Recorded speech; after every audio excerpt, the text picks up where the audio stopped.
Here's why you play Granger, the Death Chanter in the jungle. First off, he deals extremely high burst damage with his skill-based kit, allowing him to quickly eliminate squishy targets. Granger has excellent range thanks to his powerful ultimate, which lets him poke enemies from a safe distance. He also provides strong area damage and slows during team fights, making him a reliable finisher. On top of that, Granger has decent mobility through his dash, helping him reposition or escape tricky situations. However, Granger is quite vulnerable to assassins due to his lack of defensive tools. His ultimate requires good aim and timing, and his effectiveness drops if he misses his shot.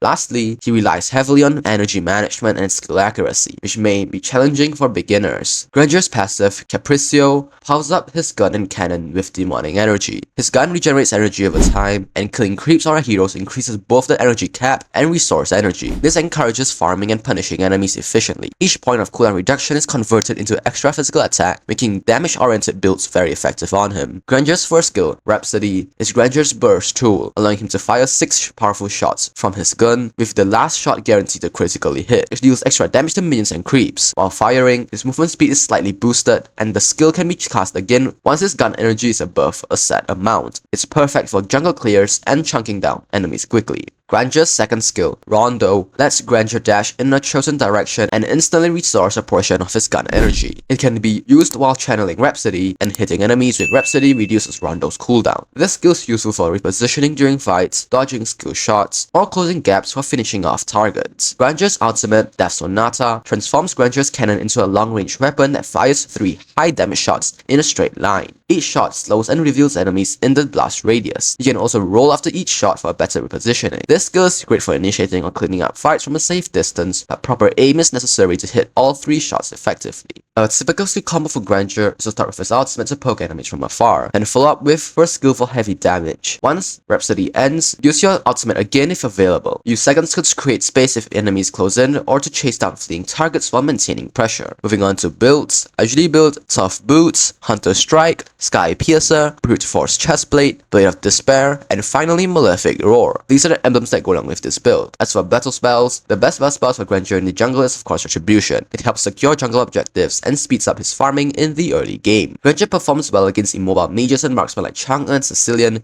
who struggle to dodge his high damage skills and are vulnerable to burst. However, he's easily countered by heroes with strong single target burst and fast gap closers, such as Saber or Hayabusa. These heroes can dive onto Granger and take him down before he can react. He also pairs externally with tanks or supports who can provide crowd control like Franco or Kaja, holding enemies in place for him to land all his skills. You start by upgrading first skill at level 1 and prioritize it throughout the game. Second skill should be a secondary upgrade, while the ultimate should be upgraded whenever available. To maximize Granger's potential, always keep an eye on his energy levels. Efficient energy management allows you to consistently use Rhapsody and stay relevant in fights. Use ultimate to zone enemies or force them to spread out before diving in with Rhapsody. Remember that your dash from second skill can be used during Rhapsody, so use it to chase enemies or dodge incoming attacks mid-combo. Don't stay too close to the front line, as Granger is still quite squishy and vulnerable to ambushes or heavy CC. Positioning is everything. Try to fight from the edges of team fights, and use your range to wear down the enemy. Lastly, never be afraid to back off and reposition using second skill or your rolls during your ultimate, especially if enemies are closing in. Proper aim and timing can easily make you the deciding factor in a team fight.